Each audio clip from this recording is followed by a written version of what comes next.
Okay, so I'm gonna kind of turn around. I feel so badly for everybody in the back. You just get the back, so I'm gonna turn around and give my back to you too.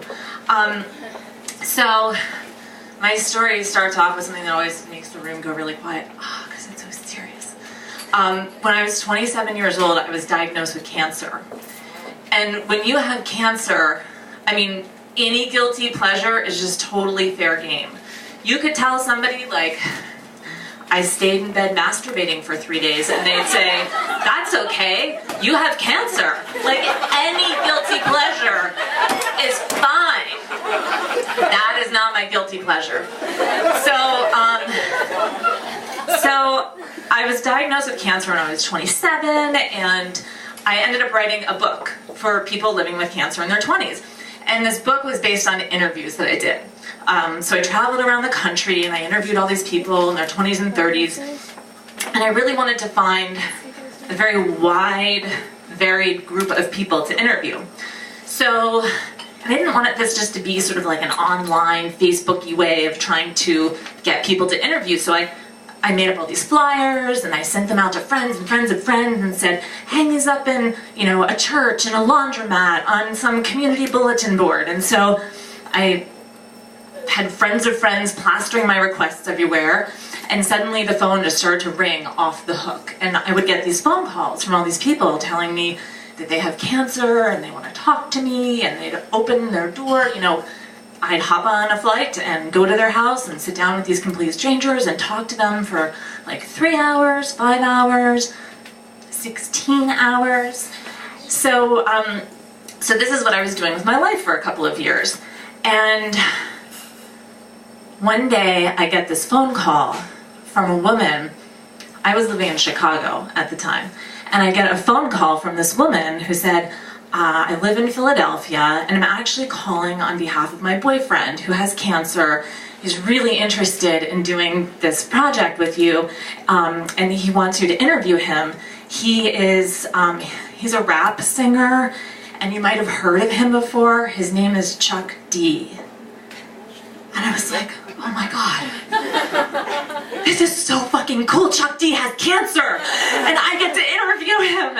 And I was thrilled. Like, I got off the phone, I called my husband and was like, this is amazing, Chuck D has cancer. And so, you know, you talk about like when bad things happen to good people, and I often think about when bad things happen to bad people. So for example, like recently, there's a Republican senator who I hate who had a stroke or a brain aneurysm. And, you know, people were like, that's so sad. And I thought, you know, there's statistically a certain amount of people who are going to have strokes each year. And so if it's going to happen to like 150,000 people, one of those people might as well be Mark Kirk, who voted against the Healthcare Reform Act. So sometimes I'm okay with thinking that bad things happen to bad people, but thinking about like really taking pleasure in the fact that Chuck D has cancer felt like the worst guilty pleasure, because in the moment I felt zero guilt about it all. So that's what a true guilty pleasure is you just don't really even feel the guilt.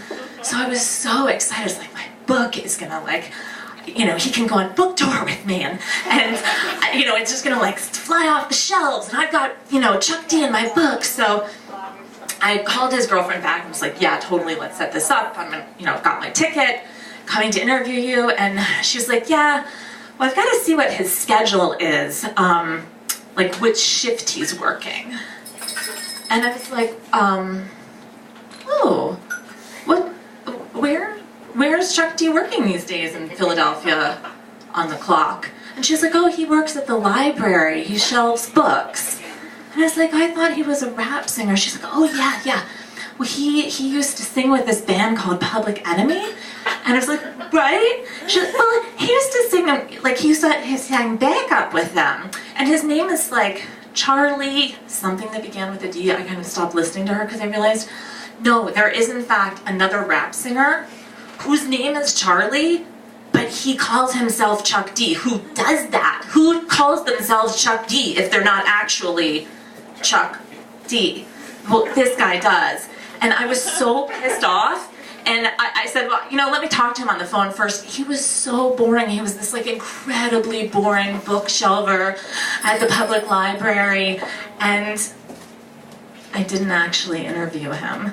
I came and I instead interviewed this awesome gay artist who took me to his mother's house, and she was convinced that because I'm Jewish and they're Jewish that we could get married even though he was gay. And so, you know, that was my guilty pleasure. I guess it's okay every once in a while to celebrate other people's misfortunes, especially if they end up being not true. Chuck D doesn't have cancer. He's alive and well, and I've never met him.